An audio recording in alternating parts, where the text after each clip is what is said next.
We drove for a little while and found a couple gas stations along the way to scavenge from. The insides of the stores were pretty messy, and it was clear that others had hastily grabbed food and supplies already. But we were grateful we were able to find some cereal, snacks, and other random food. We called out on the walkie-talkies every so often as we drove, but had no luck reaching anyone.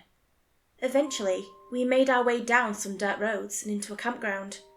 As we kept driving down the twisty road, we came across a group of cabins. We walked through a few of the ones that were close together and found them to be empty.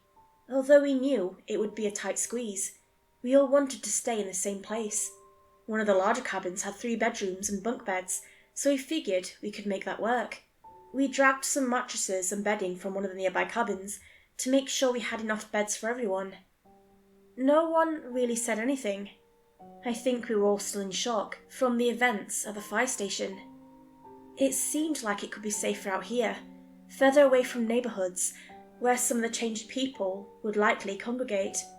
We all agreed that our big concern here was likely to be animals though. After we got the beds all set up and put the food in the kitchen, I went outside with Katie and Jared to explore the area. Mrs. Barnes, Jessica and Trish stayed inside with the kids. Trish was back to normal now. I had been worried that Rick might have given her more than just a sedative, but she was finally talking again, so it looked like we were in the clear. We stayed close to the cabin at first, listening and looking around for any animals or other danger. When we didn't hear anything, we ventured down the dirt road.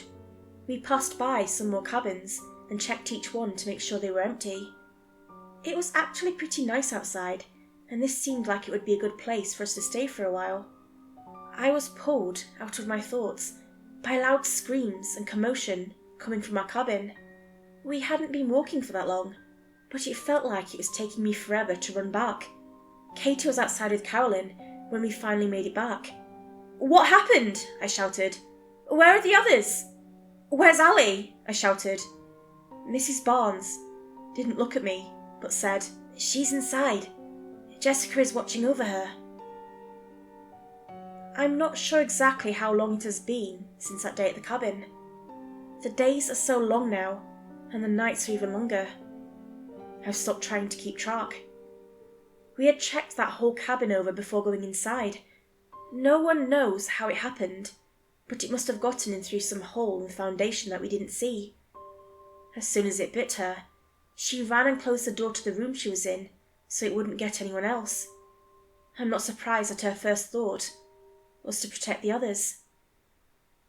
I had quickly taken her with me and found a house not too far from the cabin. Some days it is mostly quiet in here. Others it is not. But each day, I do the same thing.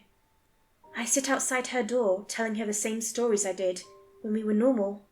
I talk about her mum and how happy and lucky we felt when she was born. I tell her how proud of her I am and that she saved the lives of the others. I tell her how sorry I am that I didn't protect her. Sometimes I'm met with silence, and other times she slams against the door or the wall. But she never says a word. A few times when I've looked at her, I could swear there was some recognition in her eyes. But it would quickly disappear, or maybe it was never there, and I was just fooling myself. But part of me believes that there is some part of my daughter left inside that mind of hers. She seems to have some of the same food preferences. When I found a way to heat up some cans of soup, she wouldn't even touch the tomato soup, but she gobbled up the Fruit Loops just like my Ollie would. I had held on to hope for a rescue for so long, but now I have come to accept that there will be no rescue. It has been too long, and I'm afraid no one out there even knows what has happened here in my area. In the last few days, I've seen the street broken up from the roots and a few houses crumbled to the ground. I know it is only a matter of time before it gets to this house.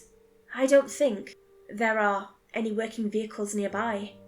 Besides, even if there were, I don't think any of the roads around here would be safe to travel on anymore. And where would we go? I hope that Jessica, Mrs. Barnes and the others are still safe. If you are hearing this, Please be careful out there and keep a close eye out for any strange or abnormal behaviour from those around you. But most importantly, take care of your friends, your loved ones, and your neighbours. If this happens in your area, stay in groups and work together to keep everyone safe and do your best to survive and help anyone that you come across. My only hope now is that there is still some connection or some sense of awareness when I change, or that a cure is somehow found and we are returned back to how we once were. I'm going to give Ali one more hug tonight after I tell her again the story of her birth and all the wonderful memories I have from the way too short but awesome time I had being her dad. I'm hoping that once I change, I can still keep my promise of protecting her and never leaving her side.